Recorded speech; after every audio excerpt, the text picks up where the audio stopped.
dear students and parents, welcome to Janice Nee Tamil. இன்னைக்கு வீடியோல clear கட்டா all India medical counselling இருக்கு இல்லையா, all India medical கவுன்சிலிங்க்கு என்னென்ன டாக்குமெண்ட்ஸ்லாம் registration பண்ணும்போது நமக்கு தேவைப்படும், ரிஜிஸ்டர் பண்ணி சாய்ஸ் ஃபில் பண்ணுவோம் இல்லையா. ஸோ ஆன்லைன்லேயே நம்ம அப்ளை பண்ணும்போது என்னென்ன டாக்குமெண்ட்ஸ்லாம் நமக்கு தேவைப்படும்ன்றதை கிளியர் கட்டாக சொல்கிறேன். அதே மாதிரி அட்மிஷன் டைமில் நமக்கு என்னென்ன டாக்குமெண்ட்ஸ்லாம் வேணும், both all India medical counselling, Tamil Nadu medical counselling ரெண்டுத்துக்குமே நம்ம டீட்டெயில்டாக பார்ப்போம். பட் ஃபர்ஸ்ட் நமக்கு எந்த கவுன்சிலிங் ஸ்டார்ட் ஆகுதுன்னு பார்த்தோம்னா ஆல் இந்தியா மெடிக்கல் கவுன்சிலிங் தான். ஆகஸ்ட் 5லேருந்து நமக்கு ரிஜிஸ்ட்ரேஷன் ஸ்டார்ட் ஆகுது.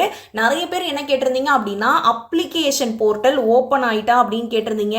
ஆல் இந்தியா மெடிக்கல் கவுன்சிலிங்க்கு நம்ம அப்ளிகேஷனே போட வேண்டாம். டைரக்டா ஆகஸ்ட் 5 இருக்கு இல்லையா, ஆகஸ்ட் 5 அன்னைக்கு டைரக்டா போய் நம்ம ரிஜிஸ்ட்ரேஷன் பண்ணி செக்யூரிட்டி டெபாசிட் இருக்கும் இல்லையா, அந்த ஃபீஸ்லாம் பே பண்ணி டைரக்டா நம்ம சாய்ஸ் ஃபில் பண்ண ஸ்டார்ட் பண்ணிடலாம். ஆகஸ்ட் 5 நமக்கு ரிஜிஸ்ட்ரேஷன் செக்யூரிட்டி டெபாசிட் பே பண்ற போர்ட்டல் ஓப்பன் ஆகும்.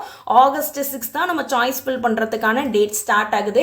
ஸோ அது எப்படி பண்ணணும் எல்லாத்தையும் நான் டீட்டெயிலாக சொல்றேன். மறக்காம நம்ம சேனல் சப்ஸ்கிரைப் பண்ணி வச்சுக்கோங்க. ஆல் இந்தியா மெடிக்கல் கவுன்சிலிங்காக இருந்தாலும் சரி, Tamil Nadu medical counselling எல்லாத்துக்குமான step by step demo video டீட்டெயில்டாக நம்ம சேனல்ல இருக்கும். அண்ட் தமிழ்நாடு ரேங்க் லிஸ்ட் எப்போ மேம் ரிலீஸ் பண்ணுவாங்க அப்படின்னு நிறைய பேர் கேட்டிருந்தீங்க. We can expect any time, எப்போ வேணாலும் ரிலீஸ் பண்ணலாம். பிகாஸ் நமக்கு ஆகஸ்ட் 13 தான் ஸ்டேட் கவுன்சிலிங்கான டேட் கொடுத்துருக்காங்க. நம்ம தமிழ்நாடு ஸ்டேட் கவுன்சிலிங்கும் ஆகஸ்ட் 13 ஸ்டார்ட் பண்ண சொல்லியிருக்காங்க. ஸோ அதனால ஆகஸ்ட் 13க்கு முன்னாடியே அவங்க எல்லா ரேங்க் லிஸ்ட்டையும் கண்டிப்பாக ரிலீஸ் பண்ணி ஆகணும். கேட்டகரி வைஸ் ஒரு category 7.5% reservation, government quota, management quota, sports quota, ex serviceman quota, இந்த மாதிரி எல்லா கோட்டாவுக்கான ரேங்க் லிஸ்ட், அதுக்கு முன்னாடி இன்எலிஜிபிள் லிஸ்ட் வரும், இன்எலிஜிபிலிட்டி லிஸ்ட், இது எல்லாத்தையுமே நமக்கு ஆகஸ்ட் 13க்குள்ளேயே ரிலீஸ் பண்ணிடுவாங்க. ஒன்ஸ் ரிலீஸ் பண்ணிட்டாங்க அப்படின்னா அதுவுமே நம்ம சேனலில் ஆஸ் சூன் அஸ் நான் அப்டேட் பண்ணிடுவேன். ஸோ ஃபர்ஸ்ட் இப்போ ஆல் இந்தியா மெடிக்கல் கவுன்சிலிங்க்கு அப்ளை பண்ணுறதுக்கு நம்ம என்ன பண்ணணும் அப்படின்னா, எம்சிசியோட அஃபீஷியல் வெப்சைட் mcc.nic.in இந்த போர்ட்டலுக்குள்ளே போனோம் அப்படின்னா யூஜி மெடிக்கல் அப்படின்னு ஒரு ஆப்ஷன் இருக்கும். யூஜி மெடிக்கல் கோர்சஸ்க்குள்ளே போனோம் அப்படின்னா இந்த பேஜ் ஓப்பன் ஆகும். இங்கே கீழே கேண்டிடேட் ஆக்டிவிட்டி போர்டுன்னு இருக்கு இல்லையா, இப்போ நமக்கு என்ன இருக்கும் அப்படின்னா வில் அப்டேட் சூன்னு இருக்கும். பிகாஸ் இன்னும் ரிஜிஸ்ட்ரேஷன் ஸ்டார்ட் ஆகலை. எப்போ ரிஜிஸ்ட்ரேஷன் ஸ்டார்ட் ஆகும், ஆகஸ்ட் 5ன்னு சொன்னோம் இல்லையா.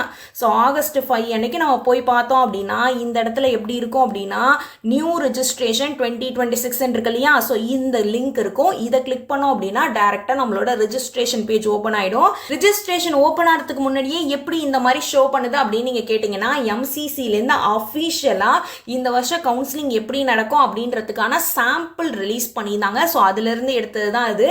ஸோ இந்த மாதிரி தான் நமக்கு ரிஜிஸ்ட்ரேஷன் இருக்கும். இதை கிளிக் பண்ணோம் அப்படின்னா நெக்ஸ்ட் நம்ம ரிஜிஸ்டர் பண்ண வேண்டியதான். பட் இப்போ ஃபர்ஸ்ட் நம்ம என்ன ஸ்டெப் இருக்கும் அப்படின்னா, ஆல் இந்தியா மெடிக்கல் கவுன்சிலிங்க்கு நான் சொல்லிட்டு இருக்கேன். தமிழ்நாடு மெடிக்கல் கவுன்சிலிங்க்கு ஆல்ரெடி நம்ம அப்ளிகேஷன்லாம் போட்டுட்டோம் இல்லையா. ஸோ அதுக்கான ரிஜிஸ்ட்ரேஷன் நமக்கு ஆகஸ்ட் 13க்கு அப்புறம் தான் ஸ்டார்ட் ஆகும். ஸோ அதை பற்றி நான் டீட்டெயில்டாக தனி வீடியோவில் சொல்கிறேன். இப்போ ஃபர்ஸ்ட் ஆல் இந்தியா மெடிக்கல் கவுன்சிலிங்கில் ஃபர்ஸ்ட் நம்ம என்ன பண்ணணும் அப்படின்னா ரிஜிஸ்ட்ரேஷன் பண்ணுவோம். இந்த ரிஜிஸ்ட்ரேஷன் பண்ணும்போதே நம்ம ஃபீஸ் பே பண்ணிடுவோம். என்னென்ன ஃபீஸ் அப்படின்னா, registration fees plus security deposit இருக்கு இல்லையா. ஸோ இந்த ரெண்டு அமௌண்ட்டையும் ரிஜிஸ்ட்ரேஷன் அப்போவே நம்ம பே பண்ணிடுவோம். ஒன்ஸ் இதை பே பண்ணி முடிச்சதுக்கு அப்புறம் தான் நெக்ஸ்ட் நம்ம சாய்ஸ் ஃபில்லிங்குள்ளேயே என்டர் ஆக முடியும். அதுக்கப்புறம் தான் நம்மளால சாய்ஸ் ஃபில்லிங் பண்ண முடியும். அண்ட் இந்த ரிஜிஸ்ட்ரேஷன் செக்யூரிட்டி டெபாசிட் வந்து ஆல் இந்தியா மெடிக்கல் கவுன்சிலிங்க்கு நான் இப்போ சொல்லிட்டு இருக்கேன். Tamil Nadu medical கவுன்சிலிங்க்கு அஃபிஷியலா TN medical selection portal இருக்கு இல்லையா, அதுல போய் தான் நம்ம தனியா பண்ற மாதிரி இருக்கும். அது வேற டேட்ல நடக்கும், இது வேற டேட்ல நடக்கும். நிறைய பேர் இதை கேட்டிருந்தீங்க, அதனால தான் நான் மென்ஷன் பண்றேன். அண்ட் செகண்ட் ஸ்டெப் என்னன்னு பார்த்தோம்னா சாய்ஸ் ஃபில்லிங். நமக்கு பிடிச்ச காலேஜஸ்லாம் இருக்கு இல்லையா, ஒரு காலேஜா நம்ம ஆட் பண்ணி சாய்ஸ் ஃபில்லிங் பண்ணுவோம். ஒன்ஸ் எல்லா காலேஜையும் அரேஞ்ச் பண்ணி நம்ம எல்லாத்தையும் ஃபில் பண்ணிட்டோம் அப்படின்னா சாய்ஸ் லாக் பண்ணுவோம். ஸோ இப்போ இந்த ரிஜிஸ்ட்ரேஷன் ஃபீஸ் செக்யூரிட்டி டெபாசிட் எவ்வளோன்னு பார்த்தோம்னா, ஜென்ரல் கேட்டகரி இடபிள்யூஎஸ் கேட்டகரிக்கு 1000 rupees registration fees, 10,000 rupees security deposit. Okay, நீங்க ஜென்ரல் கேட்டகரி அதே மாதிரி இடபிள்யூஎஸ் கேட்டகரியில் வரீங்க அப்படின்னா இதுதான் ஃபீஸ். சப்போஸ் நீங்க ஓபிசி, எஸ்சி, எஸ்டி, பிடபிள்யூடி கேண்டிடேட்ஸா இருந்தீங்க அப்படின்னா 500 rupees registration fees, 5,000 rupees security deposit. இதுல ரொம்ப ரொம்ப முக்கியமா என்ன விஷயம் அப்படின்னா, பிடபிள்யூடி கேண்டிடேட்ஸ் இருக்கீங்க இல்லையா, உங்களுக்கு ஆல் இந்தியா மெடிக்கல் கவுன்சிலிங் பொறுத்த வரைக்கும் ஆன்லைன்ல தான் கவுன்சிலிங் நடக்கும். ஆஃப்லைன் கவுன்சிலிங் நம்ம தமிழ்நாடுல நடக்கிற மாதிரி ஆஃப்லைன் கவுன்சிலிங் கிடையாது, ஆன்லைன் கவுன்சிலிங் தான் நடக்கும். பட் பிடபிள்யூடி ஸ்டூடெண்ட்ஸ் நீங்க கண்டிப்பா eligibility certificate medical assessment centre இருக்கும் இல்லையா, அங்க போய் நீங்க வந்து எலிஜிபிலிட்டி சர்டிஃபிகேட் வாங்கி வச்சுக்கணும்.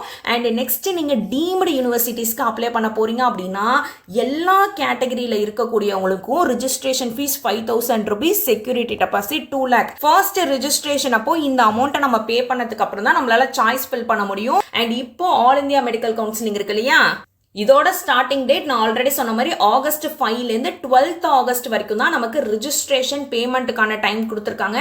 ஒன்ஸ் நீங்கள் 5th ஆகஸ்ட் 5 நீங்கள் ரிஜிஸ்ட்ரேஷன் பண்ணி ஃபீஸ் பே பண்ணிட்டீங்க அப்படின்னா நெக்ஸ்ட் டே ஆகஸ்ட் 6 இருக்கு இல்லையா, ஆகஸ்ட் 6லேருந்து 13th ஆகஸ்ட் வரைக்கும் நீங்கள் சாய்ஸ் ஃபில் பண்ணலாம்.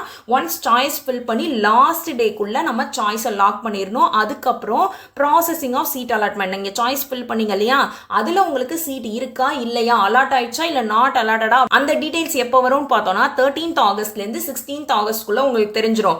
அந்த டைம்ல உங்களுக்கு அந்த காலேஜில் நீங்க சீட் எடுத்துட்டு அப்கிரேட் பண்றீங்களா ரிசைன் பண்றீங்களான்ற டீடைல்ஸ்லாம் இருக்கும். அதெல்லாம் நான் ஸ்டெப் பை ஸ்டெப் டெமோல நெக்ஸ்ட் நான் குயிக்கா வீடியோ அப்லோட் பண்ணிடுறேன். அதெல்லாம் இந்த 3 டேஸ்ல பண்ற மாதிரி இருக்கும். அண்ட் நெக்ஸ்ட் வந்து ஃபைனல் ரிசல்ட் இருக்கு இல்லையா, ரவுண்ட் 1க்கான ரிசல்ட் ரிலீஸ் பண்ணுவாங்க. அது எப்போ வரும்னு பார்த்தோம்னா 17th ஆகஸ்ட். அதே மாதிரி ஒன்ஸ் உங்களுக்கு சீட் அலாட் ஆயிடுச்சு, நீங்க அந்த காலேஜ்ல ஜாயின் பண்ண போறீங்க அப்படின்னா 18th ஆகஸ்ட்லேருந்து 22 ஆகஸ்ட் எக்ஸாக்டா நமக்கு 5 டேஸ் தான் கொடுத்துருக்காங்க. இந்த 5 டேஸ்ல டைரக்டா நம்மளோட ஒரிஜினல் டாக்குமெண்ட்ஸ், அதே மாதிரி நம்மளோட ஃபர்ஸ்ட் இயர்க்கான காலேஜ் ஃபீஸ்லாம் எடுத்துட்டு போய் டைரக்டா ஜாயின் பண்ற மாதிரி இருக்கும். இதே மாதிரி தான் ஒரு ரவுண்டுக்கும் நடக்கும். இந்த கம்ப்ளீட் டைம் டேபிள் நம்மளோட டெலிகிராம் சேனல்ல நான் ஆல்ரெடி ஷேர் பண்ணியிருக்கேன். இப்போ நம்ம குயிக்கா என்னென்ன டாக்குமெண்ட்ஸ்லாம் தேவைப்படும், ஆன்லைன் கவுன்சிலிங்லேயும் சரி ஆஃப்லைன் அட்மிஷனுக்கும் என்னென்ன டாக்குமெண்ட்ஸ் தேவைப்படும் சொல்லிடுறேன். ஃபர்ஸ்ட் நம்ம எம்சிசி ஆல் இந்தியா கவுன்சிலிங்க்கு ரிஜிஸ்ட்ரேஷன் பண்ணும்போது இந்த டீடைல்ஸ்லாம் நம்ம என்டர் பண்ற மாதிரி இருக்கும். இந்த டீடைல்ஸ்லாம் நம்ம கொடுக்குற மாதிரி இருக்கும். ஃபர்ஸ்ட் வந்து நம்ம ரிஜிஸ்ட்ரேஷன் பண்ணுவோம். ரிஜிஸ்ட்ரேஷன் பண்றதுக்கு அப்புறம் நெக்ஸ்ட் வந்து அப்ளிகேஷன் ஃபார்ம் இருக்கும். அப்ளிகேஷன் ஃபார்மை நம்ம ஃபுல்லா ஃபில் பண்ணணும். அதுக்கப்புறம் நம்மளோட குவாலிஃபிகேஷன் டீடைல்ஸ், 12th மார்க்ஸ்லாம் இருக்கு இல்லையா, 12th மார்க்ஸ் கேட்பாங்க. பிசிக்ஸ்ல எவ்வளோ மார்க், கெமிஸ்ட்ரியில் எவ்வளோ மார்க், பயாலஜியில் எவ்வளோ மார்க்னு கேட்பாங்க. அதெல்லாம் நம்ம என்டர் பண்ற மாதிரி இருக்கும். அதே மாதிரி ஸ்கூல் கோடா இருக்கட்டும், ஸ்கூலோட பின்கோட் இருக்கு இல்லையா, ஸோ அதெல்லாம் நம்ம என்டர் பண்ற மாதிரி இருக்கும். அண்ட் நெக்ஸ்ட் வந்துட்டு எந்தெந்த காலேஜஸ்க்கு நீங்க அப்ளை பண்ண போறீங்க, கவர்மெண்ட் மெடிக்கல் காலேஜஸ் 15% இருக்கு இல்லையா, இதுக்கு மட்டும் தான் அப்ளை பண்ண போறீங்களா, எய்ம்ஸ்க்கு அப்ளை பண்ண போறீங்களா, ஜிப்மருக்கு அப்ளை பண்ண போறீங்களா அப்படின்னு டீடைல்ஸ் கேட்பாங்க. இல்ல டீம்டு யூனிவர்சிட்டிஸ்க்கு அப்ளை பண்ண போறீங்களான்ட்டு இந்த இடத்துல நம்ம எந்தெந்த காலேஜஸ் கொடுக்குறோமோ அதுக்கேற்ற மாதிரி தான் செக்யூரிட்டி டெபாசிட் ஃபீஸ் இருக்கு இல்லையா, அதை நம்ம பே பண்ற மாதிரி இருக்கும். ஸோ அதுக்கப்புறம் என்னன்னா கான்டாக்ட் டீடைல்ஸ் கேட்பாங்க. இப்போ நம்ம இருக்கக்கூடிய கரண்ட் அட்ரஸா இருக்கட்டும், அதே மாதிரி பர்மனன்ட் அட்ரஸ், இந்த டீடைல்ஸ்லாம் நம்ம கொடுக்குற மாதிரி இருக்கும். அண்ட் நெக்ஸ்ட் ஸ்டெப் தான் டாக்குமெண்ட்ஸ் அப்லோட் பண்ற மாதிரி இருக்கும். அதுக்கப்புறம் தான் ஃபைனல் சப்மிட். இது ஃபுல்லா சேர்ந்தது தான் ரிஜிஸ்ட்ரேஷன் ப்ராசஸ்ன்னு சொல்லுவோம். இதை ஃபுல்லா நம்ம கம்ப்ளீட் பண்ணி ஃபைனல் சப்மிட் கொடுத்ததுக்கு அப்புறம் தான் நெக்ஸ்ட் நம்ம சாய்ஸ் ஃபில்லிங் உள்ளேயே என்டர் ஆகும். இதுக்கான டைம் பீரியட் நான் ஆல்ரெடி மென்ஷன் பண்ணியிருந்தேன் இல்லையா, எந்த டைம்ல இருந்து எந்த டைம் பண்ணணும்னு ஒரு ரவுண்டுக்கும் அவங்க டீடைலா கொடுத்துருக்காங்க. அந்த பிடிஎஃப் தான் நான் டெலிகிராம்ல டீடைலா ஷேர் பண்ணியிருக்கேன். இல்லைனா எம்சிசியோட அஃபிஷியல் வெப்சைட்ல போய் பார்த்தீங்க அப்படின்னா இந்த பிடிஎஃப் அவைலபிளா இருக்கும், டவுன்லோட் பண்ணி வச்சுக்கோங்க. இப்போ இந்த அப்லோட் டாக்குமெண்ட் செக்ஷன் இருக்கு இல்லையா, இதுல என்னென்ன டாக்குமெண்ட்ஸ்லாம் மெயினா கேட்குறாங்க அப்படின்னா, ஃபர்ஸ்ட் வந்து நம்மளோட செக்யூரிட்டி டெபாசிட் நம்ம பே பண்ணுவோமா, அதுக்கப்புறம் நமக்கு அந்த செக்யூரிட்டி டெபாசிட்டை ரீஃபண்ட் பண்ணிடுவாங்க, நம்மளோட பேங்க் அக்கௌண்ட்டுக்கே ரீஃபண்ட் பண்ணுவாங்க. அந்த பேங்க் அக்கௌண்ட் டீடைல்ஸ், நமக்கு எந்த பேங்க் அக்கௌண்ட்ல ரீஃபண்ட் வேணும்னு ஆசைப்படுறோமோ அந்த பேங்க் அக்கௌண்ட் டீடைல்ஸை நம்ம கொடுக்குற மாதிரி இருக்கும். அந்த பேங்க் அக்கௌண்ட் டீடைல்ஸை ஜென்ரலாக நம்ம என்ட்ரும் பண்ணணும். Bank account number, IFSC code இது எல்லாத்தையும் என்ட்ரும் பண்ணணும். அதே மாதிரி டாக்குமெண்ட்டாகவும் நம்ம அப்லோட் பண்ற மாதிரி இருக்கும். என்ன அப்லோட் பண்ணணும் அப்படின்னா, கேன்சல்டு செக் இருக்கு இல்லையா, ஆல்ரெடி நம்ம நீட் ரீஃபண்டுக்கு நம்மளோட பேங்க் லீஃப் இருக்கும் இல்லையா, செக் புக்குள்ள ஒரே ஒரு லீஃபை மட்டும் எடுத்து கேன்சல்டு அப்படின்னு இந்த மாதிரி கிராஸ்ல எழுதி அதை அப்லோட் பண்ணோம் போட்டோ எடுத்து அப்படின்னு சொல்லியிருந்தோம் இல்லையா, கேன்சல்டு செக் நீங்க பண்ணலாம். இல்ல அப்படின்னா ரொம்ப ரொம்ப ஈஸி, பேங்க் பாஸ்புக்கோட ஃபர்ஸ்ட் பேஜ் இருக்கு இல்லையா, அந்த ஃபர்ஸ்ட் பேஜை போட்டோ எடுத்து பிடிஎஃபா மாத்தி 20 KBலேருந்து 200 KBக்குள்ள இருக்கிற மாதிரி வச்சுக்கோங்க. அதை நம்ம அப்லோட் பண்ற மாதிரி இருக்கும். இல்லைன்னா online bank statement having bank account details, உங்களோட பேங்க் அக்கௌண்ட் டீடைல்ஸ் இருக்கிற மாதிரி ஆன்லைன்ல பேங்க் ஸ்டேட்மெண்ட் எடுத்திருந்தீங்க அப்படின்னா அதையுமே நம்ம அப்லோட் பண்ணலாம். பட் கரெக்டா டீடைல்டா தெரியற மாதிரி, கிளியர் கட்டா உங்க பேங்க் அக்கௌண்ட் டீடைல்ஸ்லாம் தெரியற மாதிரி இருக்கிறதா அப்லோட் பண்ண சொல்லுவாங்க. நெக்ஸ்ட் என்னன்னு பார்த்தோம்னா, நீட் யூஜியோட ஸ்கோர் கார்டு ரிசல்ட் வரும்போது நம்ம ஸ்கோர் கார்டு டவுன்லோட் பண்ணியிருப்போம் இல்லையா, ஸோ அந்த ஸ்கோர் கார்டையும் பிடிஎஃபா டவுன்லோட் பண்ணி அப்லோட் பண்ற மாதிரி இருக்கும். ஆல்ரெடி நீங்க டவுன்லோட் பண்ணி வச்சுக்கோங்கன்னு சொல்லியிருந்தா, நீங்க இன்னுமே பண்ணாம இருந்தீங்க அப்படின்னா இப்பயே போய் டவுன்லோட் பண்ணி வச்சுக்கோங்க. அண்ட் நெக்ஸ்ட் வந்து நம்மளோட பர்த் சர்டிஃபிகேட் இருக்கு இல்லையா, பர்த் சர்டிஃபிகேட் கேட்பாங்க, 10th மார்க் ஷீட், அதே மாதிரி 12th மார்க் ஷீட், இது எல்லாமே ஒரிஜினலா ஸ்கேன் பண்ணி பிடிஎஃபா மாத்தி அப்லோட் பண்ணுங்க. அண்ட் நெக்ஸ்ட் நம்மளோட கேட்டகரி சர்டிஃபிகேட் அப்படின்றது கம்யூனிட்டி சர்டிஃபிகேட் இருக்கு இல்லையா, ஆல் இந்தியா மெடிக்கல் கவுன்சிலிங்க்கு நீங்க என்ன கம்யூனிட்டி சர்டிஃபிகேட் அப்லோட் பண்ணணும் அப்படின்னா, ஓபிசி சர்டிஃபிகேட் இல்ல இடபிள்யூஎஸ் இருந்தீங்கன்னா EWS, SC ST certificate upload பண்ணணும். நம்மளோட தமிழ்நாடு ஸ்டேட் கவுன்சிலிங்க்கு தான் நீங்க பிசிஆர் இருந்தீங்கன்னா PC certificate, பிசிஎம்னா BCM certificate, certificate, எம்பிசினா MBC certificate. நீங்கள் ஆல் இந்தியா கவுன்சிலிங்க்கு அப்ளை பண்ணும்போது இது எல்லாமே ஓபிசி சர்டிஃபிகேட் எடுத்து வச்சிருக்கணும். ஓபிசி சர்டிஃபிகேட் ஏப்ரல் 1க்கு அப்புறம் எடுத்ததாக இருக்கணும். ஏப்ரல் 1 2026க்கு அப்புறம் எடுத்த சர்டிஃபிகேட்டாக இருக்கணும். ஸோ இதெல்லாம் தான் தேவைப்படும். சப்போஸ் நீங்கள் என்ஆர்ஐ கேண்டிடேட்டாக இருந்தீங்க அப்படின்னா அதையும் நான் மென்ஷன் பண்ணியிருக்கேன். வேலிட் பாஸ்போர்ட் வச்சுக்கணும். அதே மாதிரி என்ஆர்ஐ சர்டிஃபிகேட், இது எல்லாமே நீங்கள் வந்து என்ஆர்ஐ கேண்டிடேட்டாக இருந்தீங்க அப்படின்னா கண்டிப்பாக நீங்கள் அப்லோட் பண்ணுற மாதிரி இருக்கும். பட் மோஸ்ட்லி இந்த இயர் என்ன கேட்குறாங்க அப்படின்னா, ஃபர்ஸ்ட் நான் சொன்னேன் இல்லையா, இதை மட்டும்தான் நம்மளோட பேங்க் அக்கௌண்ட் டீடைல்ஸ் மட்டும் தான் கேட்குறாங்க. ஒன்ஸ் நமக்கு சீட் அலாட் ஆனதுக்கு அப்புறம் தான் பேலன்ஸ் இருக்கக்கூடிய டாக்குமெண்ட்ஸ்லாம் நான் சொன்னேன் இல்லையா, அதெல்லாம் அப்லோட் பண்ணுற மாதிரி இருக்கும். பட் என்ஆர்ஐ கேண்டிடேட்ஸ்க்கு கம்பல்சரி நான் சொன்ன எல்லா டாக்குமெண்ட்ஸுமே உண்டு. இப்போ நான் சொன்ன எல்லா டாக்குமெண்ட்ஸ் இருக்கு இல்லையா, இது எல்லாமே என்ஆர்ஐ கேண்டிடேட்டாக இருந்தீங்க அப்படின்னா கம்பல்சரி இது எல்லாமே நீங்கள் ரிஜிஸ்ட்ரேஷன் பண்ணும்போதே அப்லோட் பண்ண சொல்லுவாங்க. அதே மாதிரி அட்மிஷன் அப்போ என்னென்ன டாக்குமெண்ட்ஸ்லாம் தேவைப்படும் அப்படின்னா, கேஸ் 1, கேஸ் 2, கேஸ் 3ன்னு 3 கேஸ் கொடுத்துருக்காங்க. ஃபர்ஸ்ட் கேஸ் 1 யார் அப்படின்னா, candidates who are native of Tamil Nadu and studied schooling in Tamil Nadu. நீங்க தமிழ்நாடு நேட்டிவா இருந்து அதே மாதிரி 6th இருந்து 12th தமிழ்நாடுல படிச்சிருந்தீங்க அப்படின்னா நீங்க கேஸ் 1. கேஸ் 2 யார் அப்படின்னா, நீங்க தமிழ்நாடு நேட்டிவ் தான், பட் 6th இருந்து 12th வரைக்கும் நீங்க ஸ்கூலிங் பண்ணது வந்து தமிழ்நாடு இல்லாம அதர் ஸ்டேட்லயோ இல்ல out side of Tamil Nadu another கண்ட்ரிலயோ நீங்க படிச்சிருக்கலாம். பட் நீங்க நேட்டிவ் ஆஃப் தமிழ்நாடு, அதுதான் கேஸ் 2. கேஸ் 3 யார் அப்படின்னா, கேண்டிடேட்ஸ் ஹூ ஆர் நான் native of Tamil Nadu. Native Tamil Nadu students கிடையாது. நீங்க அதர் ஸ்டேட்ல பிறந்திருப்பீங்க, அதர் ஸ்டேட்ல வளர்ந்துருப்பீங்க, அதர் ஸ்டேட்ல தான் உங்களுக்கு பர்த் சர்டிஃபிகேட், ரேஷன் கார்டு எல்லாமே இருக்கும். யூ ஆர் நான் நேட்டிவ் ஆஃப் தமிழ்நாடு. பட் தமிழ்நாடுல தான் நீங்க 6th to 12th படிச்சிருந்தீங்க அப்படின்னா நீங்க தான் கேஸ் 3ல வருவீங்க.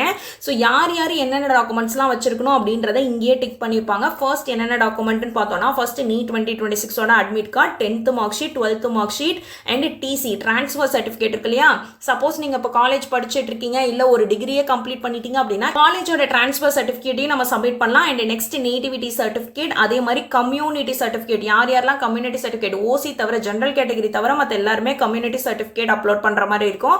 And next bonafide certificate. 6th இருந்து 12th வரைக்கும் நீங்க தமிழ்நாடுல படிச்சிருந்தீங்க அப்படின்னா எந்தெந்த ஸ்கூல்ல படிச்சிருக்கீங்களோ எல்லாத்துக்குமான போனஃபைட் சர்டிஃபிகேட் வேணும். அதே மாதிரி பர்த் சர்டிஃபிகேட் அண்ட் நீங்க Tamil Nadu state board, CBSE board இல்லனா ஐஎஸ்சி போர்டு இருக்கு இல்லையா, அந்த போர்டுல படிச்சிருந்தீங்க அப்படின்னா எந்த ஒரு ப்ராப்ளமும் இல்ல.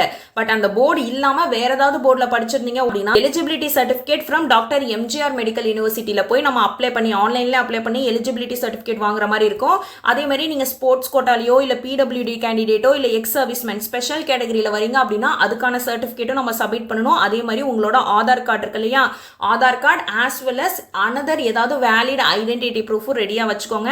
அண்ட் நெக்ஸ்ட் பேரண்ட்ஸோட டாக்குமெண்ட்ஸ் என்னென்ன தேவைப்படும் அப்படின்னா, எனி ஒன் பேரண்ட், அப்பாவோடதோ அம்மாவோடதோ கம்யூனிட்டி சர்டிஃபிகேட் கம்பல்சரி தேவைப்படும். ஜெனரல் கேட்டகரி தவிர நீங்க எந்த கம்யூனிட்டி கொடுத்துருக்கீங்களோ அதே கம்யூனிட்டியை அப்ரூவ் பண்ற மாதிரி பேரண்டோட கம்யூனிட்டி சர்டிஃபிகேட் கேட்பாங்க. அண்ட் அதே மாதிரி ஏதாவது ஃபீ எக்ஸப்ஷன் இருக்கு. சப்போஸ் நீங்க எஸ்சி, எஸ்சிஏ, எஸ்டி ஸ்டூடெண்ட்ஸ் வந்து ஆனுவல் இன்கம் 2.5 lakhsக்கு மேல கம்மியா இருந்தது அப்படின்னா இன்கம் சர்டிஃபிகேட்டும் நம்ம சப்மிட் பண்ற மாதிரி இருக்கும். அண்ட் கேஸ் 1, கேஸ் 2, கேஸ் 3ல யாருக்கு எந்தெந்த டாக்குமெண்ட் டீடைலா கொடுத்துருப்பாங்க. இதுவுமே நம்மளோட டெலிகிராம் சேனல்ல நான் ஷேர் பண்ணிடுறேன். அதுல போய் டவுன்லோட் பண்ணி வச்சுக்கோங்க. அட்மிஷனுக்கு முன்னாடி இதெல்லாமே ரெடியா வச்சிருக்கீங்களான்றத ஒன்ஸ் செக் பண்ணிக்கோங்க. ஐ ஹோப் இந்த வீடியோ உங்க எல்லாருக்குமே யூஸ்ஃபுல்லா இருக்கும் நம்புறேன். மறக்காம நம்ம சேனலை சப்ஸ்கிரைப் பண்ணி வச்சுக்கோங்க. ஆஸ் வெல் அஸ் உங்களுக்கு கவுன்சிலிங் பத்தி ஏதாவது டீடைல்ஸ் தெரிஞ்சுக்கணும்னு நினைச்சீங்கன்னா நம்ம சேனல்ல பிளேலிஸ்ட் செக்ஷன் இருக்கும். அதுல தமிழ்நாடு எம்பிபிஎஸ் பிடிஎஸ் கவுன்சிலிங் 2026ன்னு ஒரு பிளேலிஸ்ட் இருக்கும். அதுல கவுன்சிலிங் பத்தின எல்லா இன்ஃபர்மேஷனும் நான் ஷேர் பண்ணியிருப்பேன். ஆல்ரெடி லாஸ்ட் இயர்ல கேட்டகரி வைஸ் கட் ஆஃப் ஒரு காலேஜ்லயும் எவ்வளவு மார்க் எடுத்த பசங்களுக்கு சீட் கிடைச்சிருக்குன்னு டீடைல்டு வீடியோ போட்டிருப்பேன். உங்களுக்கு ஏதாவது தெரிஞ்சுக்கணும்னு நினைச்சீங்கன்னா அந்த இடத்துல போய் பாருங்க. அங்கேயே எல்லா டீடைல்ஸும் அவைலபிளா இருக்கும். அண்ட் ஆல்சோ நெக்ஸ்ட் வீடியோல குயிக்கா step by step clear Katana demo video நம்ம சேனல்ல நான் அப்லோட் பண்ணிடுறேன். ஆல் இந்தியா மெடிக்கல் கவுன்சிலிங்க்கு உங்களுக்கு ஏதாவது டவுட்ஸ் இருக்கு அப்படின்னா நீங்க வந்து ரெஜிஸ்ட்ரேஷன் பண்றதுக்கு முன்னாடி, சாய்ஸ் ஃபில் பண்றதுக்கு முன்னாடி அதை பார்த்துட்டு பண்ணுங்க. So thank you so much for வாட்சிங். உங்க எல்லாரையும் நான் நெக்ஸ்ட் வீடியோல பார்க்குறேன். See you all.